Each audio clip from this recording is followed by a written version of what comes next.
Un consommateur a subi une brûlure du cuir chevelu après une seule application d'un shampoing réputé, tandis que des centaines d'autres personnes, alarmées par la perte de cheveux, ont demandé une assistance médicale en raison d'un produit jugé inoffensif. Bien que cela semble être un cas isolé, la situation se répète aujourd'hui avec des marques affichées dans des positions privilégiées dans les rayons de chaînes telles que Tesco, Boots et Superdrug. Ces produits contiennent du formaldéhyde, une substance utilisée dans les processus d'embaumement et associée à des dommages tels que desquamations, des brûlures du cuir chevelu, dans les cas extrêmes, un potentiel cancérigène. Étonnamment, l'article de salle de bain apparemment le plus inoffensif peut présenter le plus grand risque pour la santé. Il suffit cependant d'identifier les principaux responsables pour éviter les problèmes. Ci-dessous, cette marque de shampoing qui mérite une attention particulière seront présentées, accompagnées de critères essentiels pour choisir un produit sûr. Lequel fait partie de votre routine d'hygiène ? Il est probable qu'au moins 60% des lecteurs seront surpris d'apprendre l'existence du premier d'entre eux. La marque Trismi, par exemple, est largement utilisée. Lorsque vous ouvrez le robinet d'eau chaude, la vapeur monte et l'arôme caractéristique de la kératine se diffuse, procurant une sensation de soin et de douceur. Cependant, les recherches indiquent que ce moment d'exposition aux vapeurs peut être critique, car il libère du formaldéhyde dans l'environnement, un composé classé par la science dans le même groupe à risque cancérigène que la fumée de cigarette. Le plus inquiétant est qu'une grande partie de la population britannique âgée de plus de 50 ans utilise ce produit depuis des décennies sans remettre en question sa sécurité. Les individus de cette tranche d'âge, souvent touchés par les cheveux secs, crépus ou volumineux, sont attirés par la promesse de mèches disciplinées et soyeuses. De nombreux patients déclarent croire que remplacer un shampoing conventionnel par cette option représente un choix plus sûr et plus sophistiqué. Le problème réside dans la présence de DMDM-idantoïne, un conservateur qui, bien qu'efficace pour lutter contre les bactéries, libère des traces de formaldéhyde lorsqu'il est exposé à la chaleur et à l'humidité du bain. Il n'est pas précisé ici que l'utilisation de ce composant provoque le cancer dans tous les cas, mais, en tant que professionnel de santé, il n'est pas possible d'ignorer les risques liés à cette substance. La communauté scientifique débat encore sur le sujet. Certains experts affirment que la quantité de formaldéhyde libérée se situe dans les limites considérées comme sûres, tandis que les dermatologues signalent des cas de dermatite de contact, de rougeur, de démangeaison et de sensation de brûlure sur le cuir chevelu après une utilisation prolongée. L'aspect le plus alarmant est que de telles réactions apparaissent souvent progressivement, sur des semaines ou des mois, rendant difficile une association immédiate avec le produit. Les personnes plus jeunes, avec une plus grande production d'huile naturelle et une peau plus résistante, peuvent ne pas ressentir de symptômes. Cependant, après la cinquantaine d'années, la production de sébum diminue significativement et la barrière protectrice du cuir chevelu devient plus fine et plus sensible. Par conséquent, la même formule qui ne provoque pas d'inconfort chez les jeunes peut provoquer une irritation intense ou une perte de cheveux accrue chez les personnes âgées. De plus, des cas d'alopécie en plaques, de brûlures et de formation de cloques ont été signalés aux États-Unis après l'utilisation de certaines lignes de la marque contenant de fortes concentrations de DMDM-idantoïne.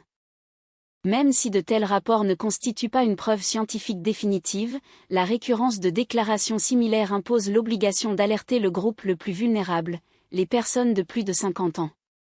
Aux États-Unis, Trismi a fait face à plusieurs procès, reformulé ses formules et indemnisé les consommateurs. Au Royaume-Uni, cependant, le produit continue d'être disponible dans les rayons des grandes chaînes de vente au détail, comme s'il n'y avait pas eu de polémique. Il est étrange de voir que, alors que les Américains réagissent avec véhémence à certains produits, les Britanniques les acquièrent naturellement, dans le cadre de leur routine quotidienne. Les personnes de plus de 50 ans vivant dans des régions aux os très durs, aux cheveux clairsemés post-ménopausiques ou au cuir chevelu sensible à la chaleur doivent être particulièrement prudentes, car elles font partie du groupe le plus susceptible de développer des effets indésirables. Il ne s'agit pas d'inciter à la panique ni de recommander l'élimination immédiate du produit, mais si des symptômes tels que des brûlures, des démangeaisons ou une perte de cheveux accrue sont observés après utilisation, il est prudent d'arrêter de l'utiliser et de rechercher des alternatives. Pour un cuir chevelu vieillissant, de petites décisions peuvent avoir des impacts importants. Il convient de mentionner que Trismi n'est pas un cas isolé.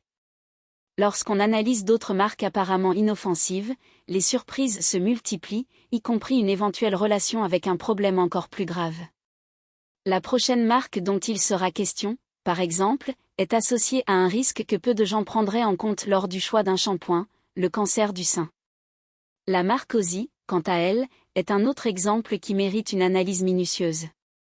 Au cours des années de soins aux femmes de plus de 50 ans au Royaume-Uni, une curieuse tendance a été observée: la majorité associe le cancer du sein exclusivement à des facteurs hormonaux, génétiques ou à des habitudes de vie inadéquates. Rares sont ceux qui considèrent que les substances appliquées quotidiennement sur le cou, les épaules et le cuir chevelu peuvent présenter des risques imprévisibles. Aussie, en particulier, suscite des inquiétudes. Ce qui ressort, c'est la confiance accordée à cette marque, en grande partie grâce à son packaging vibrant et à son nom qui évoque une image de naturel et de fraîcheur australienne. Son arôme agréable et la sensation de douceur sur les cheveux contribuent sans aucun doute à ce que de nombreuses femmes d'âge moyen l'utilisent par habitude. Cependant, les aspects émotionnels n'offrent pas de protection contre les dangers potentiels de certains de ses composants. Certaines gammes Aussie contiennent encore des parabènes, des conservateurs dont la sécurité est débattue depuis des décennies. Bien qu'ils ne soient pas interdits, leur capacité à imiter l'action des estrogènes et leur possible relation avec le développement du cancer du sein suscite la controverse. Il n'est pas affirmé que les parabènes soient directement responsables de la maladie dans tous les cas, mais des études ont déjà identifié des traces de ces substances dans les tissus tumoraux du sein. Ces seules données devraient suffire pour que les femmes de plus de 50 ans reconsidèrent une exposition répétée à ces composés, surtout dans une période de la vie marquée par des changements hormonaux importants, comme la ménopause. En plus des parabènes, la marque utilise également du lauryl sulfate de sodium, SLS, un agent nettoyant agressif dont l'utilisation est remise en question par l'industrie depuis des années. Bien qu'il n'existe aucune preuve scientifique que le SLS provoque directement le cancer, on sait qu'il provoque sécheresse, irritation et inflammation, compromettant la barrière protectrice de la peau. Une fois endommagé, le cuir chevelu devient plus sensible à l'absorption d'autres substances, ce qui soulève la question de savoir si une irritation chronique pourrait rendre les cellules plus vulnérables aux mutations. Le SLS n'est pas accusé d'être cancérigène, mais il est indéniable que, pour les personnes de plus de 50 ans, aux cheveux clairsemés, au cuir chevelu sec et résidant dans des zones à eau très dure, un lavage fréquent avec un tensioactif aussi agressif représente un risque inutile pour la santé des cheveux. De nombreuses femmes déclarent choisir Aussie car il procure une douceur immédiate et un arôme agréable, sans toutefois analyser la liste des ingrédients. Ils pensent que, parce qu'il est vendu dans de grandes chaînes, le produit est doux, mais que douceur n'est pas synonyme d'innocuité. Compte tenu des changements hormonaux typiques de cette étape de la vie, de la plus grande sensibilité du cuir chevelu et de l'exposition à des composés qui imitent les estrogènes, il n'est pas possible de recommander en toute sécurité une formule contenant des parabènes et du SLS. Les bénéfices esthétiques momentanés ne justifient pas les risques potentiels, surtout lorsqu'il existe une incertitude sur la tolérance individuelle à ces composants. L'inquiétude s'intensifie quand on se rend compte qu'Aussie n'est pas la seule marque à présenter de telles caractéristiques. Lorsqu'on examine d'autres produits apparemment inoffensifs, les révélations sur ce qui est appliqué quotidiennement sur la tête, sans autre réflexion, deviennent encore plus alarmantes. Un autre exemple qui génère de la frustration est la ligne OGX, de Johnson & Johnson, fréquemment choisie par ceux qui recherchent des solutions contre la chute des cheveux. Propriétaire de la marque, contient encore dans sa composition des ingrédients qui, bien que étiquetés comme naturels ou botaniques, peuvent présenter des risques importants pour les peaux et les cuirs chevelus déjà fragilisés par l'âge. L'un des exemples les plus emblématiques est la présence de laurette sulfate de sodium, SLS, un tensioactif dérivé du pétrole, souvent utilisé comme alternative, plus douce, au lauryl sulfate de sodium, SLS. Bien que moins agressif que son prédécesseur, le SLS est toujours capable d'éliminer les lipides naturels du cuir chevelu, compromettant sa barrière protectrice et exacerbant les problèmes tels que la sécheresse, la desquamation et les irritations. La situation devient pire si l'on considère que de nombreux extraits de plantes annoncés sur l'emballage comme l'aloe vera, la camomille ou l'huile de coco apparaissent en concentration minime, souvent insuffisante pour offrir de réels bienfaits. En revanche, la formule de base reste dominée par des agents synthétiques, notamment des parabènes et des parfums artificiels, tous deux connus pour déclencher des réactions allergiques chez les peaux sensibles. Pour les individus de plus de 50 ans, dont la capacité de régénération cellulaire est naturellement réduite, une exposition continue à ces composants peut entraîner un cercle vicieux d'irritation et de dépendance aux produits, similaire à celui observé avec des marques comme Head & Shoulder. Un autre point critique réside dans le manque de transparence concernant l'origine et la transformation des ingrédients naturels. De nombreux extraits botaniques utilisés par Herbal Essence sont soumis à des processus chimiques intensifs, tels que l'étoxylation, qui peuvent générer des sous-produits potentiellement toxiques, tels que le 1,4-dioxane, un composé classé comme cancérigène possible par l'Environmental Protection Agency, EPA, des États-Unis. Même si la marque prétend respecter les réglementations internationales, l'absence de tests indépendants et d'informations détaillées sur la pureté des composants laisse les consommateurs dans une position vulnérable, notamment ceux qui recherchent des alternatives soi-disant plus sûres.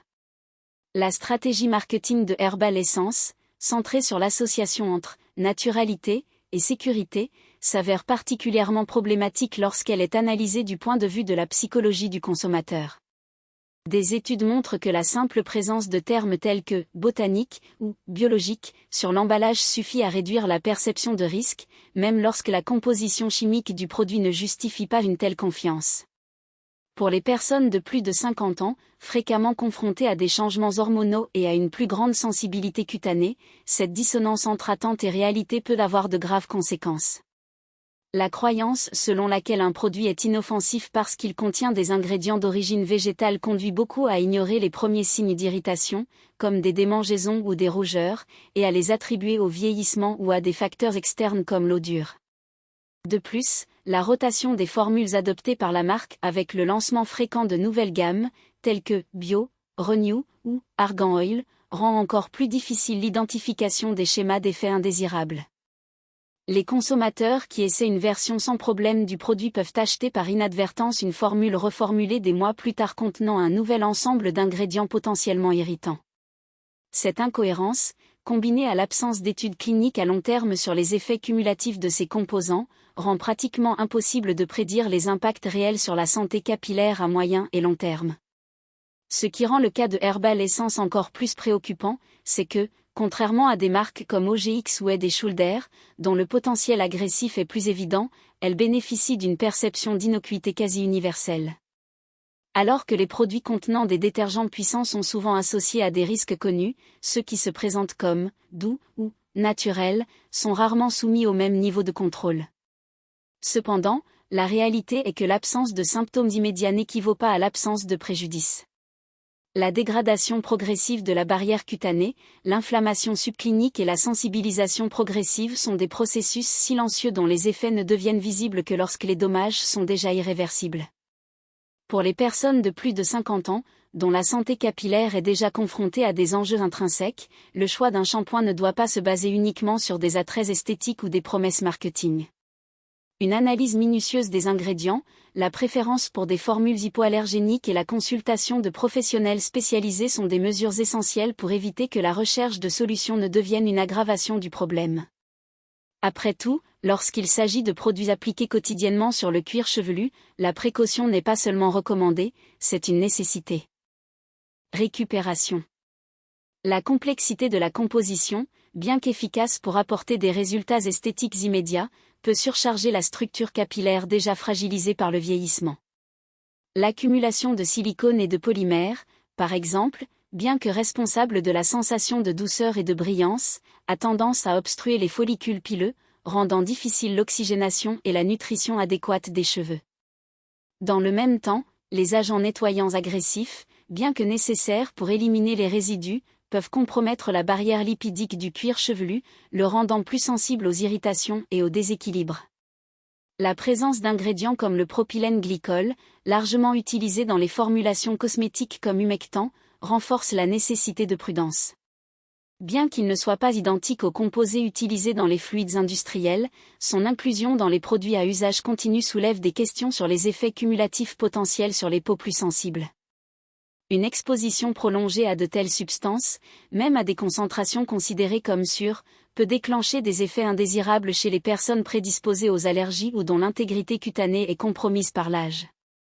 Un autre aspect important réside dans la formulation multifonctionnelle du produit, qui combine plusieurs principes actifs en une seule application. Si cette approche peut être avantageuse pour les cheveux jeunes et résistants, elle s'avère excessive pour les mèches matures, dont la capacité de régénération est naturellement réduite.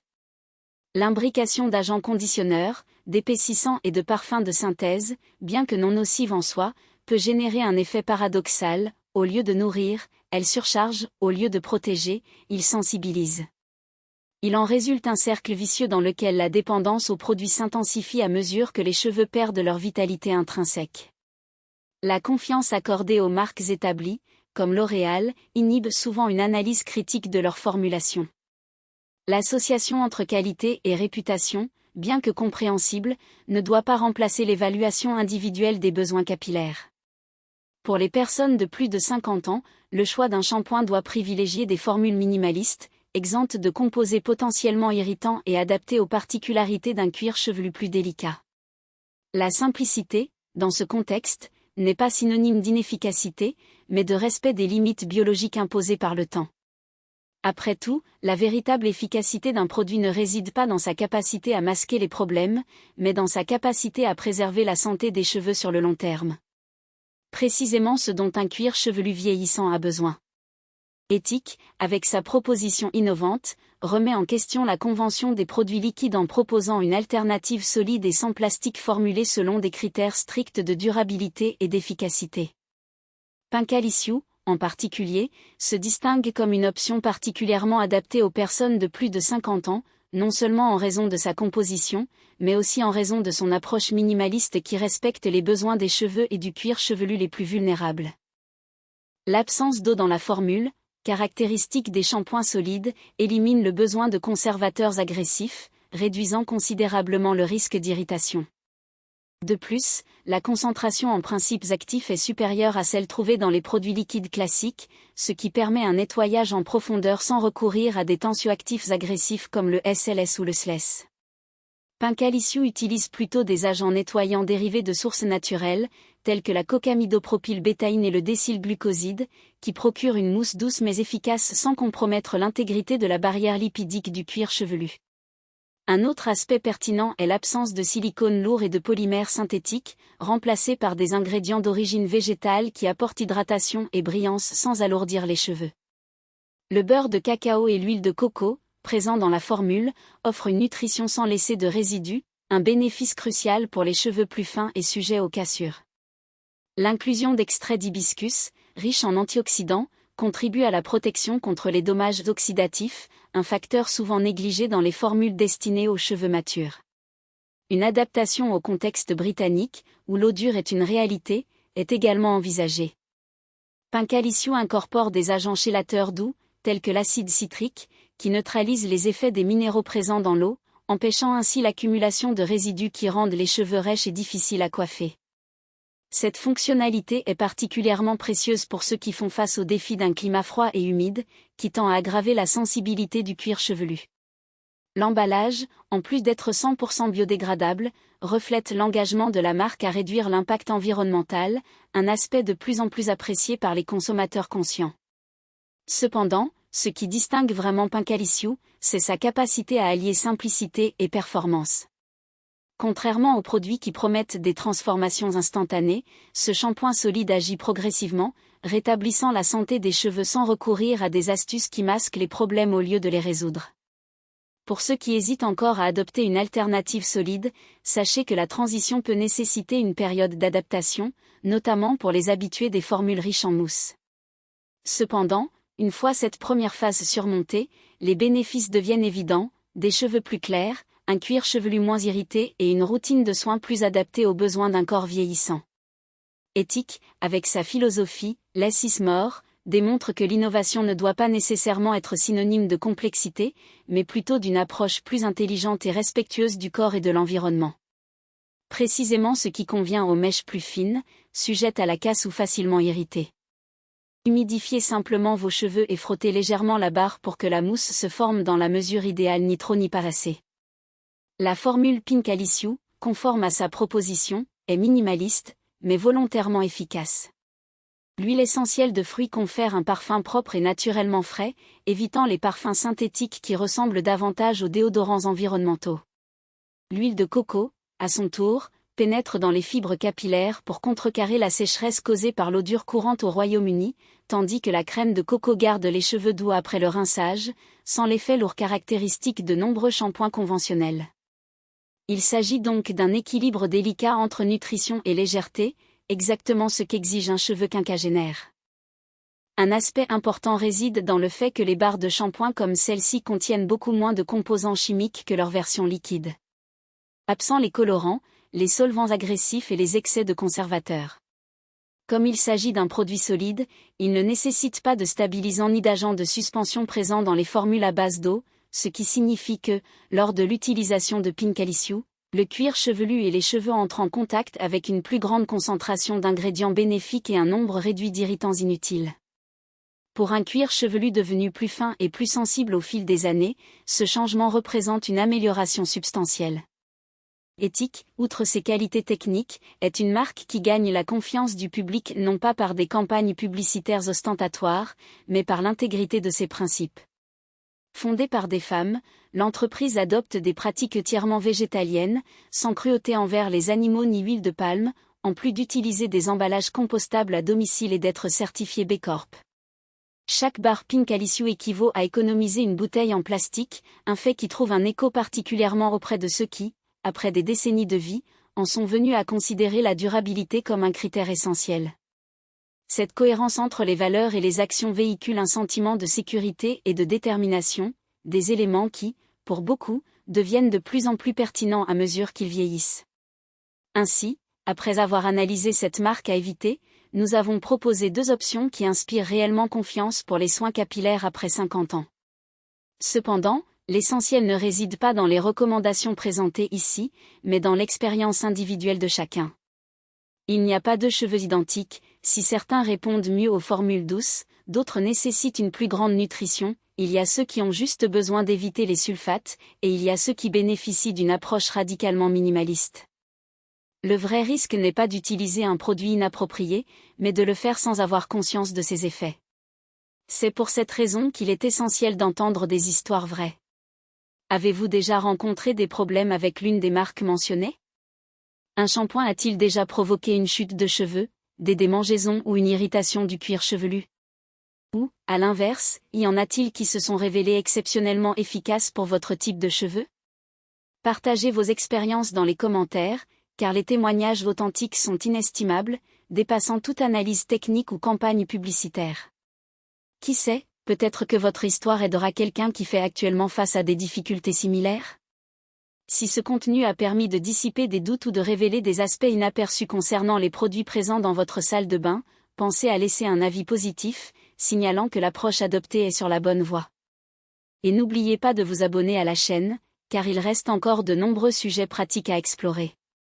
Tout le matériel présenté ici vise à encourager la réflexion, l'analyse et le débat basé sur les enjeux contemporains, les tendances sociales et les perceptions du public, toujours dans le respect des principes constitutionnels et des réglementations fédérales en vigueur. En suivant les discussions proposées, vous serez non seulement informé, mais contribuerez également à un dialogue plus large et plus conscient sur les défis qui imprègnent la vie quotidienne.